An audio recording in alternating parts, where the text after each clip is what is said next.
안녕하세요. 각켄 장신 교태입니다. 예, 잘 지내고 계시죠? 예, 날씨가 많이 더워지고 또 가끔 이제 비도 오고 하면서 좀 짜증이 날 수가 있는데요. 네, 이럴 때일수록 장신 교태와 함께 하시면서 마음의 여유도 찾으시고 또 성경적인 지식도 더욱더 키워 나갔으면 좋을 것 같습니다.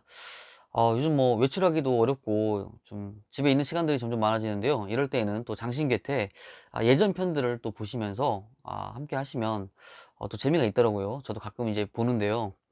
그렇게 보시면서 성경적 지식도 쌓으시고 네, 좀 시간을 알차게 보내시면 더 좋을 것 같습니다. 장신기태 오늘 시작하겠습니다.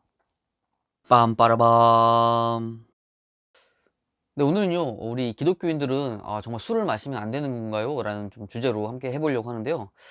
뭐 교회 다니면서 술 먹는 이야기들에 대해서는 예전부터 많은 이야기를 했었고, 뭐 마셔도 된다, 마시면 안 된다, 뭐 이런 식의 뭐 교회 안에서의 어떤 토론도 많이 했었고, 지금까지도 논란이 되고 있는 이제 주제 중에 하나이잖아요.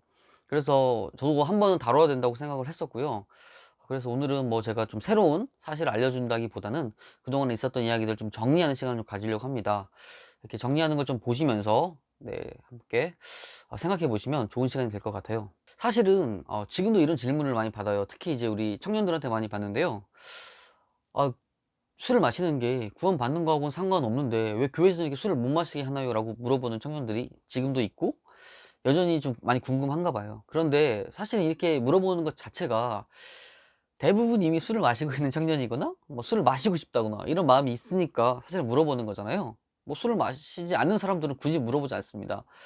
그렇기 때문에 이제 술을 마시는 사람들이 물어보는 것이어서 뭐 이미 술을 마시고 있는 거와 뭐 다를 바가 없겠지만, 그래도 한 번은 제가 팩트를 좀 체크해서 확실하게 좀 알려드릴 필요는 있다고 생각해요. 어차피 한 번은 제 컨텐츠에서 좀 다뤄야 될 내용이었고요. 마침 또 이제 기회가 돼서 이번에 다루는 것이니까요. 제가 성경을 토대로 한번 살펴보도록 하겠습니다. 일단 성경에서 술에 대한 이야기가 꽤 많이 나옵니다. 꽤 많이 있거든요. 그런데 술을 절대 금기시하는 것 같진 않아요. 전체적인 흐름을 봤을 때 술을 마시지 말라라는 말은 없고요. 우리가 제일 많이 사용하는 술 취하지 말라 이는 방탕한 것이니, 여기도 사실은 술에 대한 게 중요한 게 아니라 그 이후에 나오는 오직 성령으로 충만함을 받으라, 이게 중요한 것인데, 우리는 이제 술에 대한 내용을 이야기하면서 이 부분을 갖다 쓰죠. 야, 술 취하지 말라 그랬지 언제 마시지 말라 그랬냐 라고 하면서 술을 마실 수 있는 그 길을 살짝 열어줍니다. 오히려 술을 마실 수 있는 근거로 사용을 하죠. 사실은 성령으로 충만함을 받으라, 이게 포인트인데요. 여기서 이 부분은 잘 생각을 안 하고 술 취하지만 않으면 되겠네, 마셔도 된다, 이렇게 많이 활용이 되곤 하죠. 또한 바울이 디모데에게 보낸 편지를 보면 너의 건강을 위해서 포도주를 조금 쓰라 라는 부분이 나오거든요. 그러니까 디모데가 사역할 때 술을 마시지 않고 있었던 건 맞아요. 그런데 어, 바울이 건강을 위해서 포도주를 좀 쓰라고 하는 걸 보니까 가능하면 먹지 않는 게 좋겠지만 또 필요할 때는 사용해도 된다, 이렇게 나와 있는 부분들이 있기 때문에 맞습니다. 꼭 술을 마시지 않아야 되는 건 아닌 것 같습니다. 그런데 사실 이렇게 기독교 안에서, 교회 안에서 술을 먹는 문제가 계속해서 부각이 되고 있는 이유 중에 하나가 바로 천주교에서는 술을 먹기 때문이죠. 아마 저도 이제 일반 식당에서 이렇게 밥을 먹을 때 그 천주교도 분들이 이렇게 성호를 긋고 술을 마시는 장면을 몇 번 봤어요.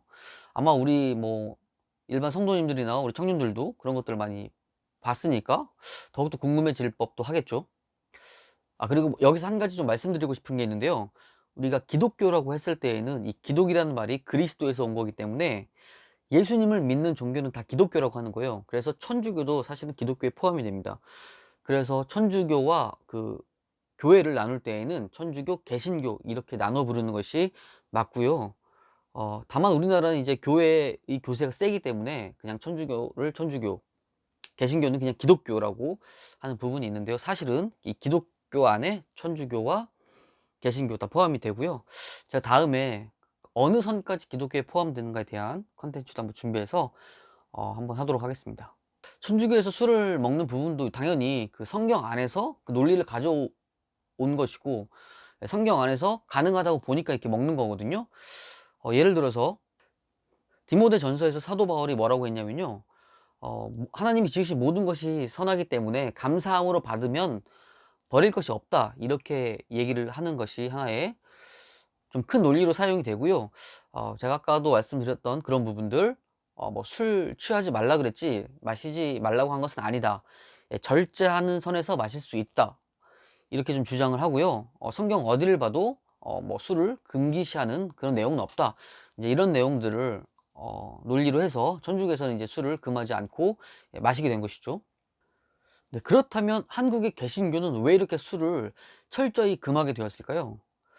네, 그것은 역시 우리나라는 그 미국 선교사님들의 영향을 많이 받았고요. 그 전통이 지금까지도 강하게 내려오기 때문에 그런 것인데요. 미국 선교사님들이 한국에 처음 오셨을 때, 그러니까 19세기 조선에 처음 오셨을 때 놀랐던 부분이 하나 있었습니다. 그게 바로 조선의 남자들이 대낮부터 술 먹고 그냥 널브러져 있는 모습들을 너무 많이 봐서 그래요.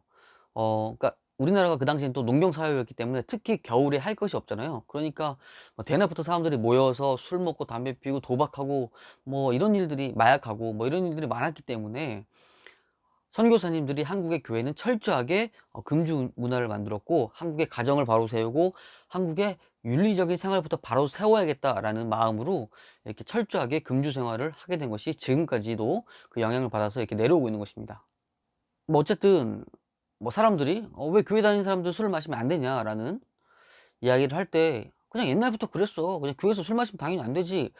라고 말하기에는 너무 좀 어 논리가 없고 비이성적이기 때문에, 그러면 정말 교회에서 술을 마시면 안 되는 이유에 대해서 성경적으로도 한번 찾아봤습니다. 제가 나름대로 이제 성경에서 그 원리들을 좀 찾아봤을 때 제가 가장 먼저 사용했던 구절이 바로 예, 고린도전서 3장 16절 말씀이었어요. "너희가 하나님의 성전인 것과 예, 성령님이 너희 안에 계시는 것을 알지 못하느냐. 너희가 거룩한 성전을 인데 어떻게 성전을 더럽힐 수가 있겠니?"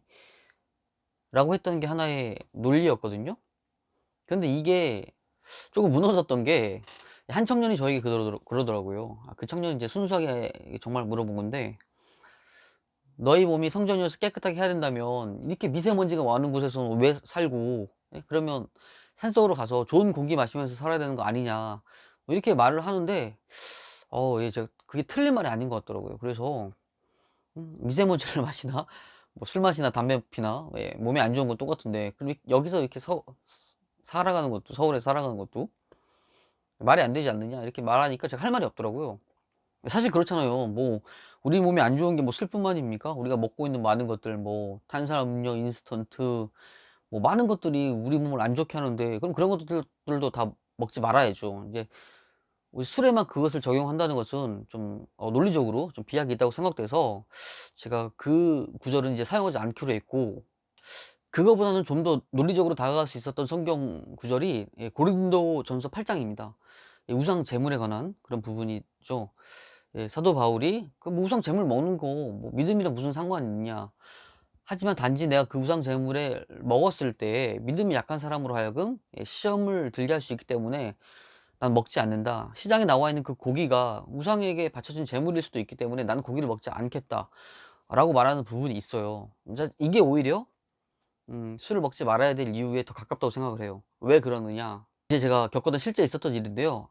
한 청년이, 믿음 좋은 청년이 중등부의 교사였던 거예요. 그래서 이제 그 학생에게 막 믿음적으로 되게 잘해 주고 성경에 대해서도 알려주고 찬양도 막 같이 부르면서 되게 믿음 좋은 모습을 보이면서 신앙생활을 했던 거죠, 이제 선생님으로.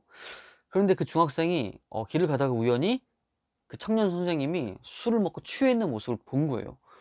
그랬더니 이 중학생이 그 모습을 보고 너무 충격을 받아서 그 후로 굉장히 혼란스러웠다는 그런 얘기를 들은 적이 있거든요.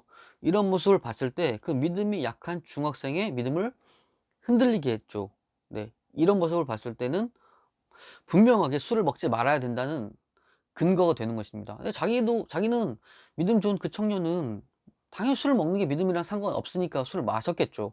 그런데 그 모습으로 인해서 자기가 가르치고 있는 제자의 믿음은 흔들리게 했기 때문에, 그렇다면 그 술을 마셔서는 안 되는 것이겠죠. 이런 내용을 사도 바울이 로마서 14 장에 조금 직설적으로 기록해 놓은 부분이 있어요. 고기도 먹지 말고 예, 포도주도 먹지 말고, 만약에 너의 형제가 그것 때문에 꺼리껴 한다면 그것을 먹지 않는 것이 아름다운 일이다라고 분명하게 말해 주고 있거든요. 다른 사람의 믿음을 흔들리게 할 만한 것이라면 굳이 술을 마실 필요가 없는 것이죠. 아직까지 우리나라 개신교는 술에 대해서는 관대하지 못하기 때문에 그렇다면 굳이 마실 필요가 없는 것입니다.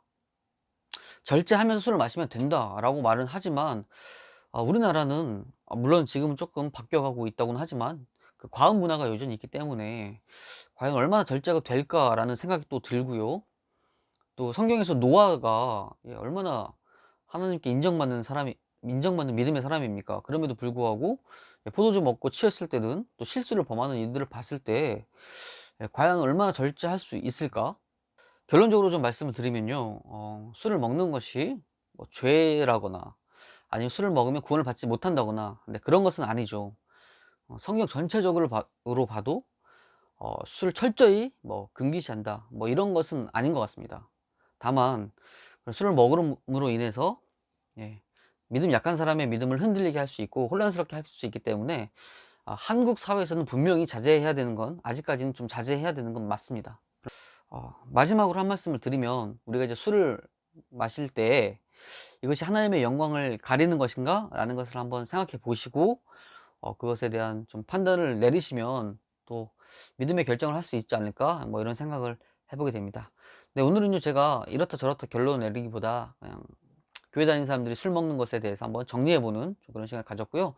우리 또 장신교회 구독자 여러분들 또 이 영상을 통해서 좀 큰 도움을 받으시기를 바랍니다. 감사합니다. 장신 교수였습니다.